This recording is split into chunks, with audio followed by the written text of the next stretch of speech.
The diplomatic chamber aboard the stellar fortress hummed with tension as delegates from 17 worlds gathered for the summit. Captain David Hayes stood near the viewport, watching distant stars blur past while ambassadors argued over trade routes and territorial boundaries. He had attended dozens of these meetings, always as an observer, never as a participant. Humans were newcomers to galactic society, barely tolerated, certainly not respected. The Valorian delegation entered last, and the chamber fell silent. Everyone knew their reputation. Warriors without equal, conquerors of 6 star systems. Their crimson skin literally radiated heat that could blister unprotected flesh at close range. They wore no environmental suits, no cooling apparatus. The temperature around them shimmered visibly. Princess Lyra walked at the center of their formation. David had studied the briefing materials, but words failed to capture her presence. She stood nearly 7 feet tall, her skin glowing like heated metal, shifting from deep burgundy to bright scarlet as her emotions changed. Intricate patterns of even hotter temperature traced across her shoulders and arms, cultural markings that told her lineage. Her eyes blazed amber, scanning the assembled delegates with barely concealed disdain. The Valorian contingent took their position at the far end of the chamber. No other delegation sat within 20 feet. Even the hardy silicon-based Kryn maintained distance from that punishing heat. David watched as Ambassador Chun attempted to approach the Valorians with a standard greeting protocol. The human ambassador made it within 10 feet before sweat poured down his face and he retreated, dignity barely intact. The Valorian guards laughed, a sound like crackling flames. The summit proceeded poorly. Every attempt at negotiation with the Valorians failed before it began. They refused translation devices, speaking only their own language of hisses and clicks. They rejected every proposal from species they deemed weak. When the Kryn ambassador suggested a mining partnership, Princess Lyra simply stared until the stone-skinned diplomat backed away. 3 days of deadlock followed. The Valorians attended each session, but participated in none. They were present only because Galactic Council law required their attendance to maintain their territorial claims. Clearly, they had no intention of actual diplomacy. On the 4th evening, David found himself alone in the observation lounge. Most delegates had retreated to their quarters, exhausted and frustrated. He nursed a drink and contemplated humanity's position in this cosmic hierarchy. Humans were weak by galactic standards. Average strength, average speed, fragile bodies that required constant environmental controls. What did they offer that these mighty civilizations could not do better? Your people intrigue me.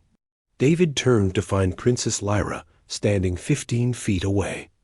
The air between them rippled with heat. His skin immediately prickled with sweat. Your Highness. He stood, attempting a respectful bow despite his heart hammering. No one had mentioned she spoke standard.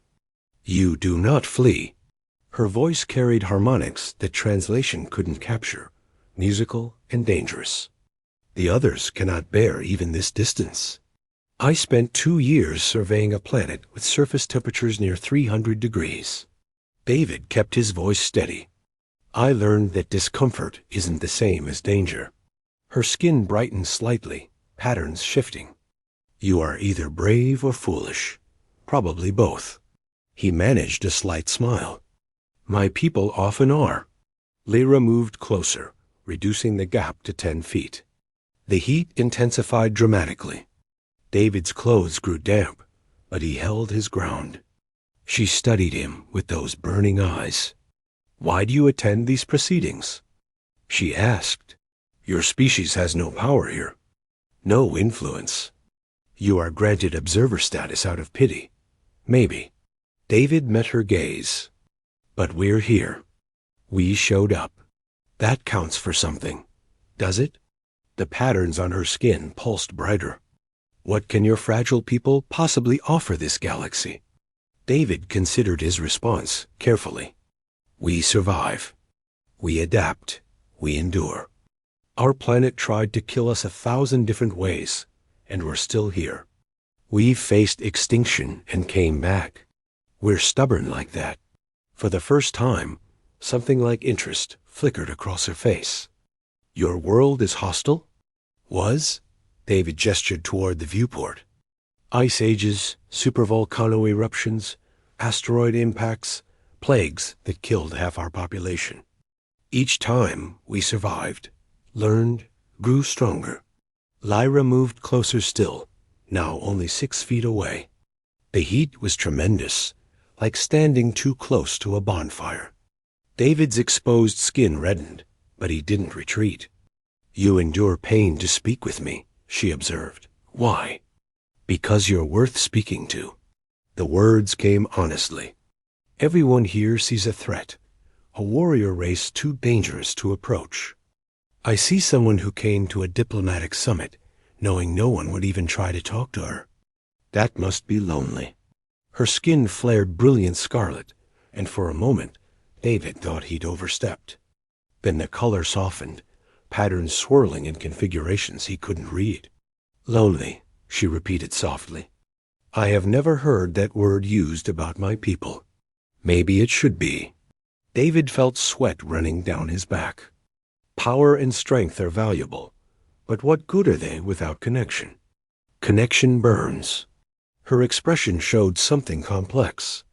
We cannot touch without harming. Even our own children must be trained to control their heat before they can embrace their parents. Other species flee our presence. Not all of us. David took a deliberate step forward. 5 feet now. The heat was almost unbearable, his skin feeling ready to blister. Some of us are stubborn enough to stay. You will injure yourself. Despite the warning, she didn't move away. I've had worse injuries for worse reasons. Another step. 4 feet. His vision swam slightly from the heat. At least this one would be for something worthwhile. Worthwhile. Lyra's voice had changed, become quieter. You truly mean that? Your Highness, I grew up on a planet where winter could freeze you solid and summer could cook you alive. We built civilizations anyway. We learned to thrive in conditions that should have killed us. Your heat is just another challenge. She studied him for a long moment. The others speak of humans as weak, barely worthy of notice.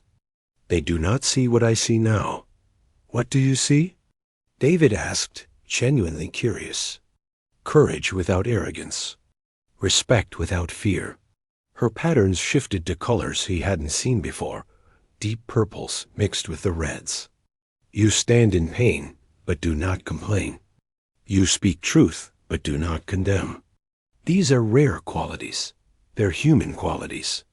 David's legs trembled slightly from the heat exposure. We've learned that survival sometimes means enduring the unbearable. That understanding sometimes requires sacrifice.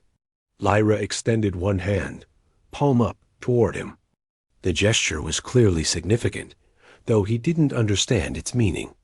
Her hand glowed white-hot at the center, radiating waves of heat that distorted the air. My people have a custom, she said quietly. When we find one worthy of trust, we share touch.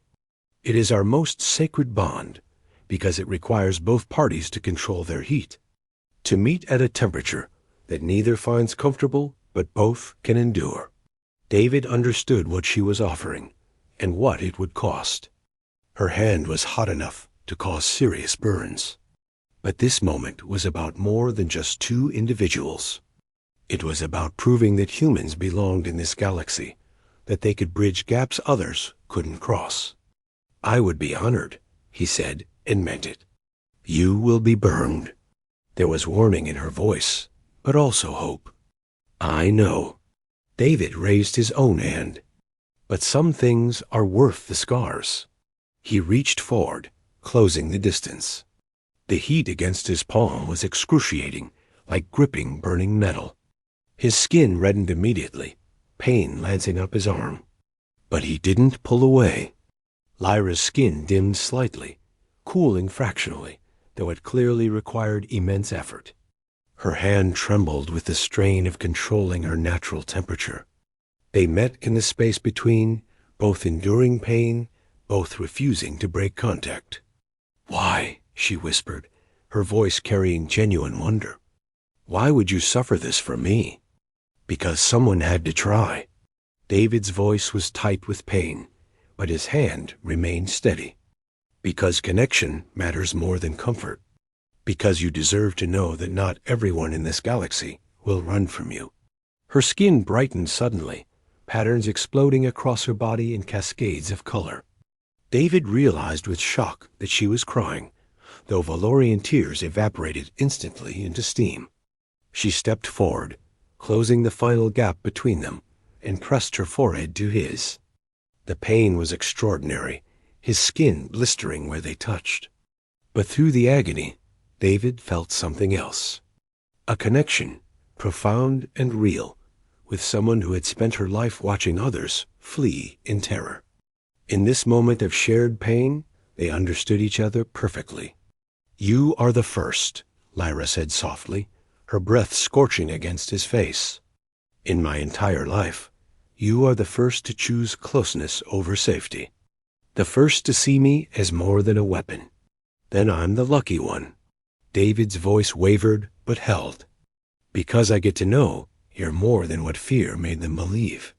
She pulled back slowly, releasing him. David's hand and forehead were badly burned, skin angry red and already forming blisters. He would need medical attention soon. But when he looked at Lyra, he saw her patterns had shifted to colors of warmth and joy, her skin glowing with an inner light that had enough.